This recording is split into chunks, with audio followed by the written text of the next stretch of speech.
საზღვარგარეთ წარსადგენი დოკუმენტაციის ლეგალიზაციის პროცედურა გამარტივდა. ამ საკითხზე რუსთავის იუსტიციის სახლში დღეს სპეციალური ბრიფინგი სამოქალაქო რეესტრის თავმჯდომარემ გიორგი გაბრიელაშვილმა გამართა ახალი სერვისი 4 სახელმწიფო უწყების სამოქალაქო რეესტრის შინაგან საქმეთა სამინისტროს მომსახურების სააგენტოს, განათლების ხარისხის განვითარების ეროვნული ცენტრისა და საქართველოს საგარეო საქმეთა სამინისტროს ერთობლივი მუშაობის შედეგია.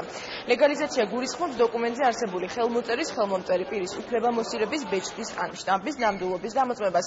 ამისთვის მოქალაქეს სამ უწყებაში მისვლა ხდებოდა. ახლა კი ახალი სერვისის მეშვეობით ის საგარეო საქმეთა სამინისტროში ფიზიკურად გამოცხადება აღარ მოუწევს და საკონსულო დეპარტამენტი დამოწმებას ელექტრონულად მოახდენს.